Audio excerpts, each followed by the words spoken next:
네, 오늘 흥미로운 기사를 하나 가지고 오셨는데요. 이걸 바탕으로 미국의 골든돔 구상에 대해 좀 더 깊게 이야기 나눠보겠습니다. 네, 안녕하세요. 이게 보니까 인공지능, AI를 활용한 미사일 방어 체계인데, 옛날 스타워즈 계획 생각도 나고 그러네요. 기사에서 4가지 핵심 특징을 짚었던데, 그걸 중심으로 한번 파고 들어보죠. 네, 맞습니다. 골든돔이 단순히 방어만 하는 시스템이 아니다. 좀 더 복잡한 전략적 의미가 있다. 뭐 이런 분석을 내놓고 있죠. 네, 그 말씀하신 것처럼 기사에서 가장 눈에 띄는 게 이게 순수 방어용이 아니라는 점이었어요. 기사에서도 그 부분을 딱 지적하죠.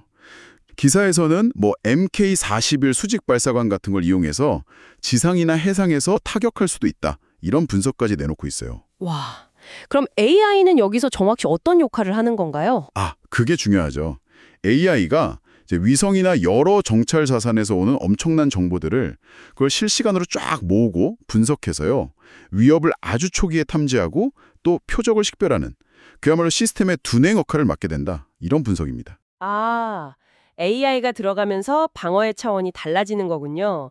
그리고 기사에서 또 중요하게 다룬 게 우주 군사화 문제더라고요. 특히 그 비밀 우주선 X-37B 얘기가 좀 흥미로웠습니다. 네, 맞아요. 기사는 이 골든돔이 그 중국 같은 나라들이 우주 역량을 키우는 것에 대한 미국의 어떤 대응책, 더 큰 전략의 일부로 보고 있어요. X-37B 같은 경우는 기사에 따르면 이게 마하 25로 날고 6차 임무 때는 무려 908일이나 우주에 머물렀다고 하더라고요. 908일이요? 거의 2년 반인데요. 네, 엄청나죠. 그래서 이론적으로는 뭐 2시간 안에 지구 어리된 타격할 수 있는 잠재력이 있다. 이렇게 묘사하고 있고요. 당연히 중국 같은 데서는 이걸 우주 군비 경쟁을 더 부추기는 거 아니냐. 이런 비판적인 시각도 기사가 같이 소개하고 있습니다. 그렇군요. 세 번째 특징으로는 인도 태평양 동맹국들, 특히 한국과 일본과의 연계를 강화한다는 점을 꼽았네요. 이 부분은 이제 우리랑도 직접 관련이 있는 얘긴데요. 네, 그렇죠. 기사는 골든돔이 단순히 미국 방어 능력만 키우는 게 아니라 동맹국들을 미국의 미사일 방어망에 더 깊숙이 끌어들이려는 시도다. 이렇게 분석합니다. 작년 12월에 한미일 3국이 미사일 경보 정보를 실시간 공유하기로 합의했잖아요. 네네, 그거요. 네, 그런 걸 이제 근거로 들고 있죠. 물론 이게 동맹 안보에는 기여할 수 있겠지만 동시에 기사는 이게 미국의 엠드 체계에 대한 의존도를 너무 높이고 결과적으로는 이 지역의 군비 경쟁을 자극할 수도 있다. 이런 우려도 같이 제기합니다. 균형 잡힌 시각이네요. 네, 그리고 뭐 일부 미국 싱크탱크에서는 한국도 자체 방어 역량을 키워서 골든돔이랑 연계해야 한다. 뭐 이런 주장도 나온다고 기사에 언급되어 있더라고요. 자, 그리고 마지막으로 기사가 계속 강조하는 건 역시 돈 문제, 예산 문제입니다. 이게 천문학적인 비용이 든다고요? 그렇습니다. 1980년대 스타워즈 계획 때 한 320억 달러 정도 들었다고 비교하면서요. 골든돔은 의회에서 제안한 게 542억 달러, 뭐 총 예상 비용은 2,500억 달러 이상까지도 얘기가 나온다고 기사는 전하고 있습니다. 2,500억 달러요? 네.